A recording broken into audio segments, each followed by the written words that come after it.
Subscribe કરો એ high news India channel ને પછી યુટ્યુબ એપ પર બેલ આઇકોન નું બટન દબાવો અને નિહાળો એ હાઈ ન્યૂઝ ઇન્ડિયા ચેનલ।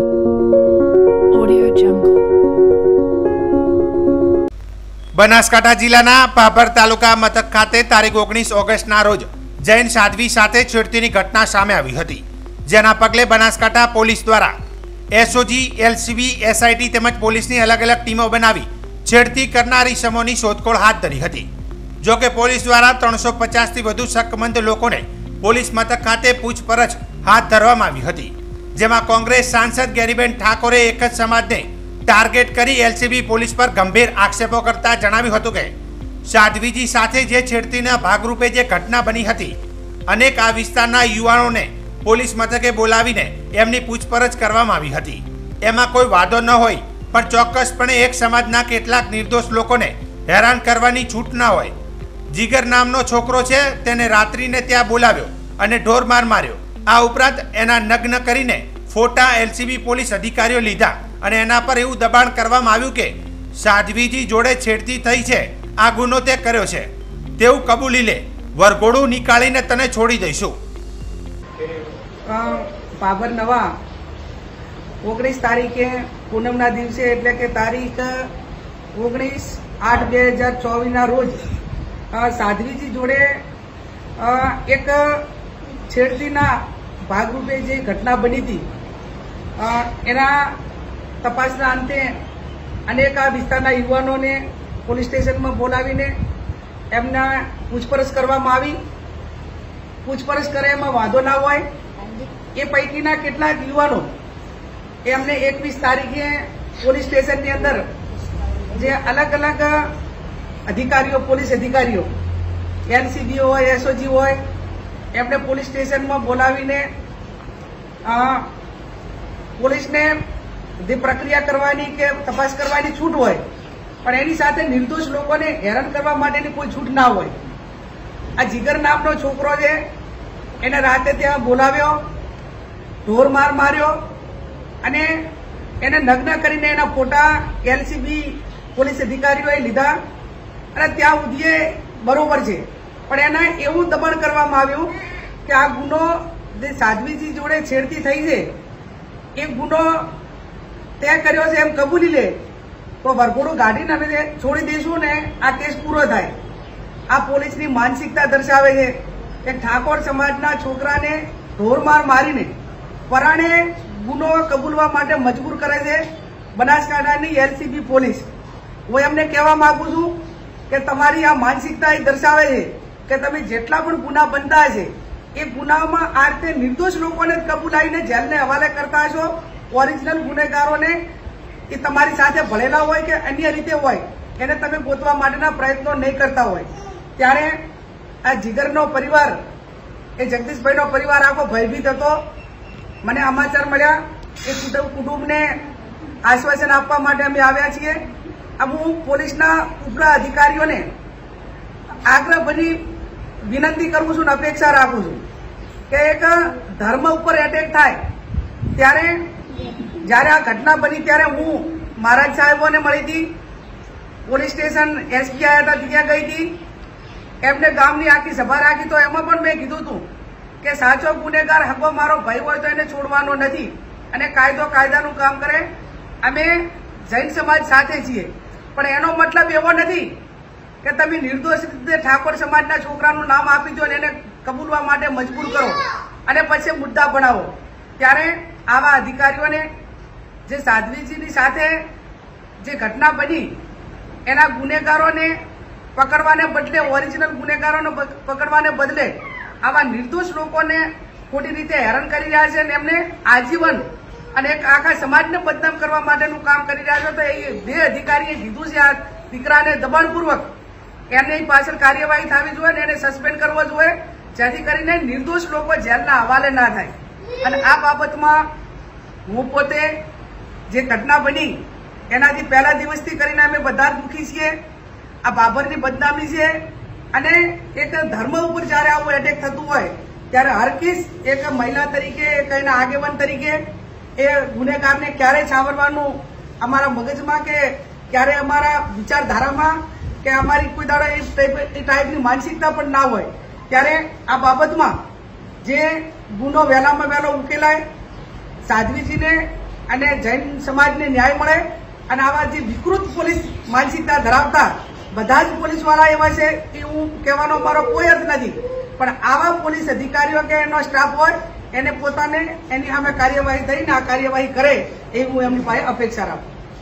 તો બીજી બાજુ પીડિત યુવકે પણ જણાવ્યું હતું કે મને પોલીસ સ્ટેશન લઈ ગયા હતા અને મને પોલીસ દ્વારા પૂછપરછ કરી એટલે હું ગભરાઈ ગયો હતો અને મને માર માર્યો અને ગુનો કબૂલ કરવાનું કહ્યું અને કપડાં કઢાવીને મારા ફોટા પાડ્યા હતા. જો 21 તારીખે મને પોલીસ સ્ટેશનમાં લઈ ગયા હતા અને મને પૂછપરછ કરી એટલે હું થોડો ગભરાઈ ગયો હતો. તે બદલ પછી મને માર માર્યો, પછી મને હાથ ઊંચા રખાયા હતા. ગુનો કબૂલ કરવા માટે કર્યું કે ગુનો કબૂલ કરી લે પહેલાં કીધું હતું પણ મેં ના પાડી. કપડાં કઢાઈને મારા ફોટા પાડ્યા હતા અને સાથે ઉપર તોલી છોડી હતી. જો કે આ સમગ્ર મામલે સાંસદના આક્ષેપોને નકારતા જિલ્લા પોલીસ વડા અક્ષરાજ મકવાણાએ જણાવ્યું હતું કે તારીખ 19/8/2024 રોજ જે જૈન સાધ્વી સાથે છેડતીની ઘટના થઈ છે તેને લઈને પોલીસ દ્વારા અલગ અલગ ટીમોની રચના થયેલી છે. બનાસકાંઠા પોલીસ દ્વારા અત્યાર સુધીમાં 350થી વધારે શંકાસ્પદ ઈસમોને લાવી તેની ઓળખ કરાવી છે, પરંતુ આ 350 લોકો છે તમામ અલગ અલગ જ્ઞાતિના છે, એક જ જ્ઞાતિના નથી. તમામ લોકો તમામ ધર્મના છે જેની અમે પૂછપરછ કરી રહ્યા છે. હું આપ લોકોને વિશ્વાસ દેવા માંગુ છું કે પોલીસ દ્વારા જેટલા પણ લોકો બોલાવ્યા છે તેમની સાથે કોઈ મારપીટ કરવામાં આવી નથી. અમે આ અંગે તપાસ કરી રહ્યા છે તેમ જણાવ્યું હતું. 20/8/2024 રોજ ભાભર મુકામે જે જૈન સાધુજી મહારાજ સાથે જે છેડતીની ઘટના થઈ છે તેને લઈ અને પોલીસ દ્વારા જે છે અલગ અલગ ટીમોની રચના થયેલી છે અને ત્યારબાદ જે છે તેમાં એફઆઈઆર પણ નોંધવામાં આવેલી છે. હું આપશ્રીને જણાવી દઉં કે અમારા બોર્ડર રેન્જ આઈજી સાહેબે આ બાબતે એક એસઆઈટીની બી ઘટના કરેલી છે અને એસઆઈટી બી હાલમાં તપાસ કરી રહી છે. અમે લોકોએ બનાસકાંઠા પોલીસે અત્યાર સુધીમાં 350થી વધારે આવા શંકાશીલ લોકોને લાવી તેની પૂછપરછ કરી અને તેને જે છે એ તેની ઓળખ પણ કરાવેલી છે. પરંતુ આ 350 જે લોકો છે તે તમામ અલગ અલગ જ્ઞાતિના છે, કોઈ પણ એક જ જ્ઞાતિના નથી. તમામ લોકો તમામ જ્ઞાતિના અને તમામ ધર્મના લોકો છે કે જેની અમે પૂછપરછ કરી રહ્યા છીએ. હું આપ લોકોને વિશ્વાસ દેવા માંગુ છું કે પોલીસે આ 300-350 જેટલા બી લોકો બોલાવ્યા છે આમાંથી કોઈ પણ વ્યક્તિની ના તો કોઈ મારપીટ કરી છે, ના તો કોઈ એમનું માન સન્માન ખવાય એ રીતની કોઈ વસ્તુ કરી છે. અમે અમારા ટેકનિકલ ઇનપુટથી, ટેકનિકલ સોર્સથી અને હ્યુમન ઇન્ટેલિજન્સના સોર્સથી અમે જે છે તપાસ કરી રહ્યા છીએ.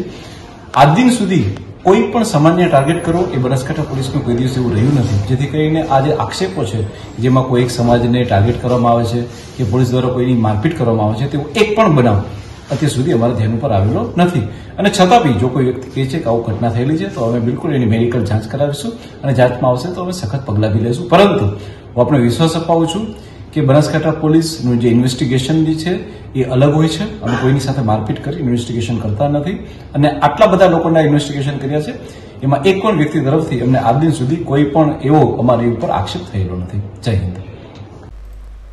બનાસકાંઠા જિલ્લાના સરહદી વિસ્તારમાં થરાદ જિલ્લો જાહેર તેમજ થરાદ તાલુકા માટે GJ 40 કોડ ફાળવવામાં આવ્યો હોવાના સમાચાર વાયુ વેગે પ્રસરી જતા થરાદ વાવ સોઈગામ પંથકમાં એક બાજુ ખુશીની લહેર પ્રસરી હતી, પરંતુ તે અંગે તથ્યતા જાણવા અમારા યહે ન્યૂઝ ઇન્ડિયાના ચેનલ હેડે જિલ્લા RTO ઇન્સ્પેક્ટર સાથે ટેલિફોનિક વાતચીત કરી હતી, જેમાં જણાવ્યું હતું કે આ સમાચાર ફેક છે તેમજ બનાસકાંઠા જિલ્લામાં અન્ય કોઈ GJ 40 નામનો કોડ પડ્યો નથી તેમજ તેવી કોઈ સૂચના કે પરિપત્ર થયો હોય તો પહેલા જાણ કરવામાં આવે છે. ત્યારે અમારી પડતાલમાં આ સમાચાર ફેક સમાચાર હોવાનું સામે આવતા થરાદ વાવ સોઈગામ તાલુકાના લોકોમાં કભી ખુશી કભી ગમ જેવો માહોલ સર્જાયો હતો.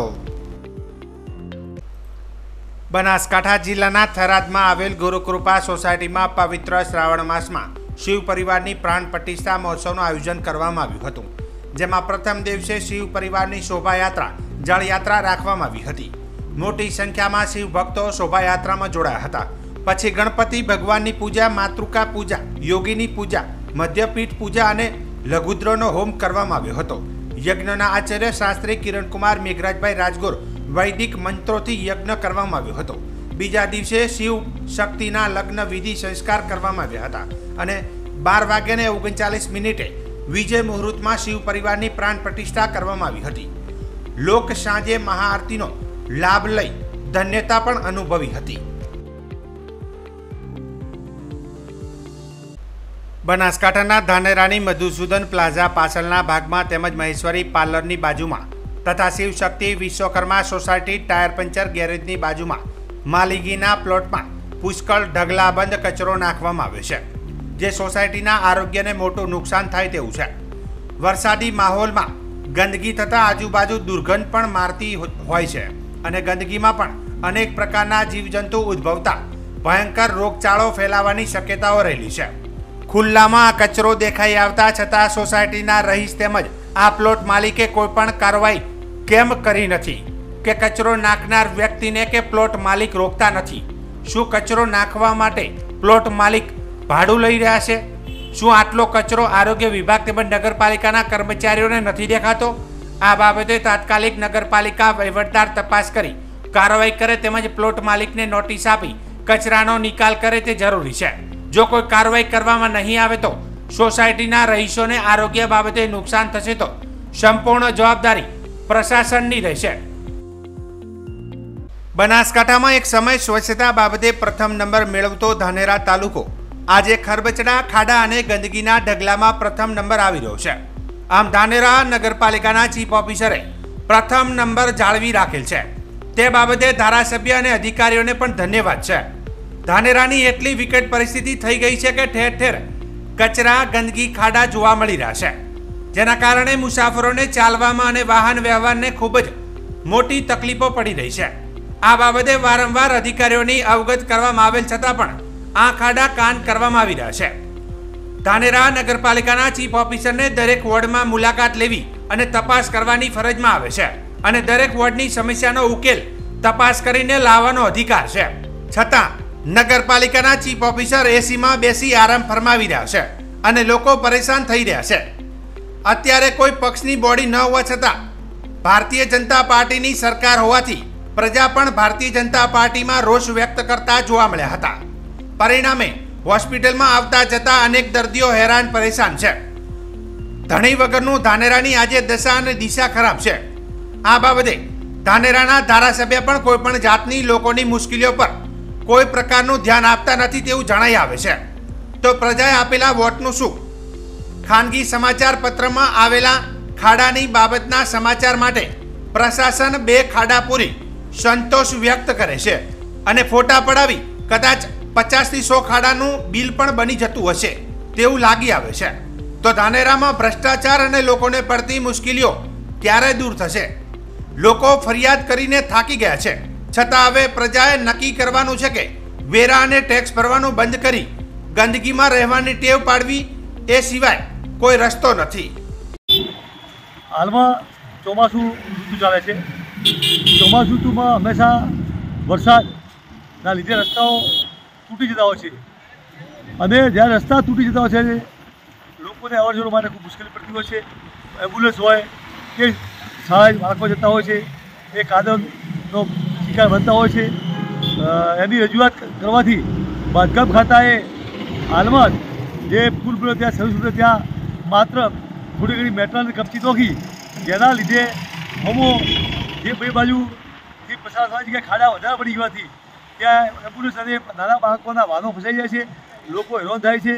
એટલે મારી સરકારી વિનંતી છે કે આપ આ ઠીકડાવાળું કામ બંધ કરો, એનું પરફેક્ટ આયોજન હોવું જોઈએ.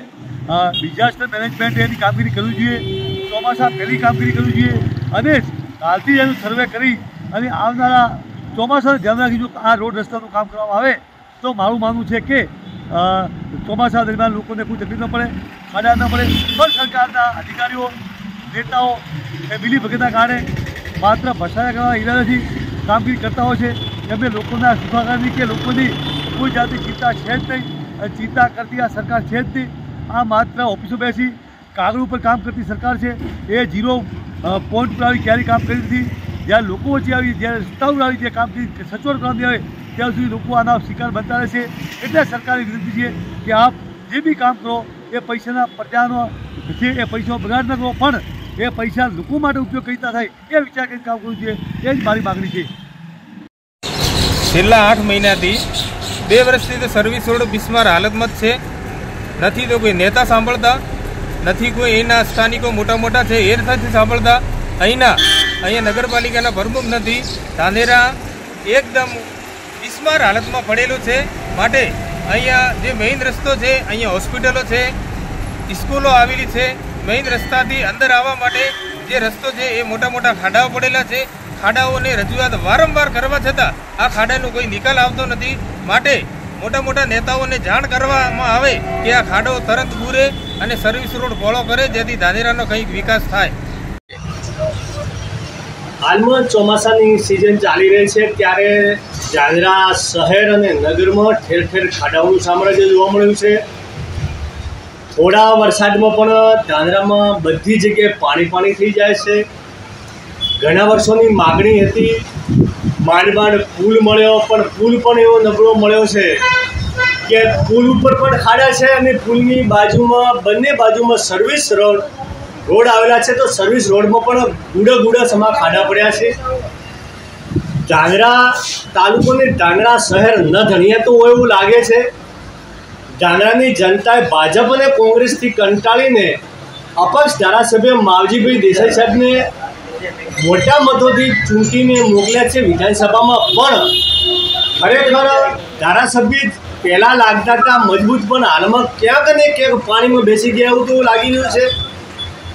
માત્ર ને માત્ર ધારાસભ્ય માવજીભાઈ દેસાઈ સાહેબ ક્યાંક ને ક્યાંક જો ઓપનિંગ હોય અથવા કોઈ કાર્યક્રમ હોય તો તેમાં દેખાઈ આવે છે, બાકી કોઈ પબ્લિકના ફોન પણ રિસીવ થતા નથી એવું જાણવા મળ્યું છે। ખાડા એટલા બધા પડી ગયા છે કે રસ્તે ચાલતા મુસાફરોને ખૂબ મોટી તકલીફ પડે છે। આ તંત્ર અને ચૂંટાયેલા પ્રતિનિધિઓ કોઈ પણ જનતાનો ભોગ લેવાય તે પહેલાં આ સત્વરે કરાવે એવી માગણી છે। નહીંતર આવનાર સમયમાં યુવાનો દ્વારા કાર્યક્રમ આલવામાં આવશે, જલદ કાર્યક્રમ, અને તેની જે પરિસ્થિતિ ઉદ્ભવશે તેની સંપૂર્ણ જવાબદારી લાગતા વળગતા અધિકારીઓ અને ચૂંટાયેલા પ્રતિનિધિઓની રહેશે। કાળુડી તરફ ધાનેરા। હવામાન વિભાગ દ્વારા ઉત્તર ગુજરાત અને બનાસકાંઠામાં ઓરેન્જ એલર્ટ આપવામાં આવ્યું છે, ત્યારે બનાસકાંઠા જિલ્લા કલેક્ટર દ્વારા જિલ્લા તંત્રને એલર્ટ રહેવા સૂચના આપવામાં આવી છે। તેમજ બનાસકાંઠા જિલ્લા કલેક્ટર દ્વારા હવામાન વિભાગની આગાહીના પગલે લોકોને સાવચેતીના ભાગરૂપે નદી કાંઠે વસવાટ કરતા લોકો તેમજ અન્ય લોકોને નદી નાળા કે પછી ચાલતા પાણીના પ્રવાહમાં પસાર ન થવા જાહેરનામું આપવામાં આવ્યું છે। ત્યારે બનાસકાંઠા જિલ્લા કલેક્ટર દ્વારા જાહેરનામું આપવામાં આવતા અમીરગઢ મામલતદાર તેમજ અમીરગઢ પોલીસ એક્શન મોડમાં આવ્યા છે। ત્યારે મામલતદાર દ્વારા લોકોને નદીમાં પટમાં ન જવા અપીલ કરવામાં આવી છે। તેમજ અમીરગઢ પીઆઈ SK પરમાર દ્વારા પોલીસ સ્ટાફને નદી કિનારે આવેલા તીર્થ મંદિરો પર પોલીસ બંદોબસ્ત ગોઠવવામાં આવ્યો છે અને દૂરથી આવતા પ્રવાસીઓને નદીના પટમાં ન ઉતરે તે માટે પોલીસ દ્વારા નદી કિનારે ચુસ્ત બંદોબસ્ત ગોઠવી લોકો પર ચાંપતી નજર રાખવામાં આવી રહી છે।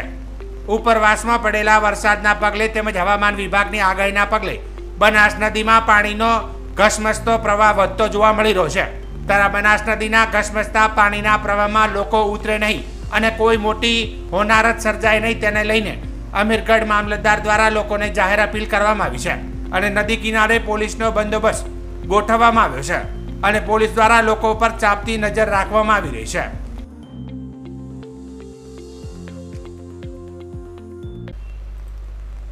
દેવભૂમિ દ્વારકામાં ગત 2 દિવસથી અવિરત ધોધમાર વરસાદ વરસી રહ્યો છે, જેમાં ખંભાળિયામાં 27 ઇંચ, દ્વારકામાં 18 ઇંચ, કલ્યાણપુરમાં 20 ઇંચ અને ભાણવડમાં 22 ઇંચ વરસાદ ખાબક્યો છે। વરસાદના પગલે ઓખા સમુદ્રમાં ફસાયેલા 13 જેટલા માછીમારોનું કોસ્ટગાર્ડ દ્વારા રેસ્ક્યુ કરવામાં આવ્યું હતું, તો ટીટોડી ગામે પાણીના પ્રવાહમાં ફસાયેલા 8 લોકોનું કોસ્ટગાર્ડના ચોપર દ્વારા રેસ્ક્યુ કરાયું હતું। રાવલ ગામમાં સૌથી વધુ પરિસ્થિતિ ખરાબ થતાં રાવલ ગામે રાહત કામ અર્થે આર્મીની ટુકડી પણ પહોંચી હતી। દ્વારકા જિલ્લામાં મોટા ભાગની તમામ ST બસના રૂટ રદ થયા હતા, તો રેલવે ટ્રેક પર પાણી ભરાતા ટ્રેન વ્યવહાર પણ ખોરવાયો હતો। તો બીજી તરફ દ્વારકા પોરબંદર નેશનલ હાઈવે બંધ, દ્વારકા ખંભાળિયા નેશનલ તેમજ સ્ટેટ હાઈવે બંને બંધ, ખંભાળિયા પોરબંદર હાઈવે બંધ, ખંભાળિયા જામનગર હાઈવે બંધ, કલ્યાણપુર પોરબંદર હાઈવે બંધ, ભાટિયા ભોગાત હાઈવે બંધ, દ્વારકા ઓખા હાઈવે બંધ, દ્વારકા નાગેશ્વર હાઈવે બંધ, સલાયા ગોઈંજ રોડ બંધ। જિલ્લામાં કુલ 37 જેટલા રસ્તાઓ હાલ બંધ છે। તમામ નાગરિકોને વિનંતી છે કે ખૂબ જ હેવી વરસાદ દ્વારકા જિલ્લામાં છે। આ સંજોગોમાં કોઈ પણ પ્રકારની મુસાફરી કરવાનું ટાળે। જે જગ્યા પર છે ત્યાં તેઓ સ્થળાંતર ન કરે. કોઈ પણ પ્રકારની મુશ્કેલી હોય તો સ્થાનિક ટીડીઓ શ્રી, મામલતદાર શ્રીનો, તલાટી શ્રી કે સરપંચ શ્રી મારફતે સંપર્ક કરે. અમે ફૂડ પેકેટની પણ તમામ ગામોમાં જ્યાં જ્યાં જરૂરિયાત છે ત્યાં મામલતદાર શ્રી અને ટીડીઓની મદદથી વ્યવસ્થા કરેલી છે. રૂપેણ બંદરેથી ટોટલ 100 લોકોનું સ્થળાંતર કરવામાં આવ્યું છે. ખંભાળિયામાં ઘી ડેમ ઓવરફ્લો થવાથી જે નીચાણવાળી સોસાયટી છે ત્યાં માનનીય મંત્રીશ્રી, પ્રભારી સચિવશ્રીની સૂચનાથી અમે લોકોએ તાત્કાલિક જે નીચાણવાળા વિસ્તારમાં છે તે લોકોનું પણ શાળામાં સ્થળાંતર કરેલું છે. તેમને જમવાની વ્યવસ્થા બી કરેલી છે. કોઈ પણ સરપંચશ્રી, તાલુકા પંચાયત પ્રમુખશ્રી કે અન્ય કોઈ લોકોને કઈ માહિતીની જરૂર હોય અથવા કઈ લોકો મુશ્કેલીમાં હોય તો જિલ્લા કંટ્રોલ રૂમનો સંપર્ક કરી શકે છે. અગેન હું દ્વારકા જિલ્લાના નાગરિકોને ખાસ વિનંતી કરું છું કે બિનજરૂરી મુસાફરી કરવાનું ટાળે અને કોઈ પણ મદદની જરૂર હોય તો જિલ્લા વહીવટીતંત્રનો સંપર્ક કરે.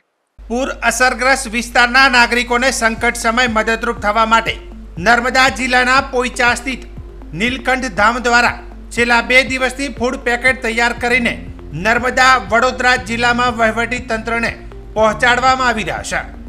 જિલ્લા કલેક્ટર SK મોદી તેમજ ઇન્ચાર્જ પુરવઠા અધિકારી NF વસાવાના સંકલન અને સહકારથી પૂરગ્રસ્તોને ફૂડ પેકેટ પહોંચાડવાની કામગીરી સ્વામિનારાયણ સંસ્થા દ્વારા કરવામાં આવી રહી છે.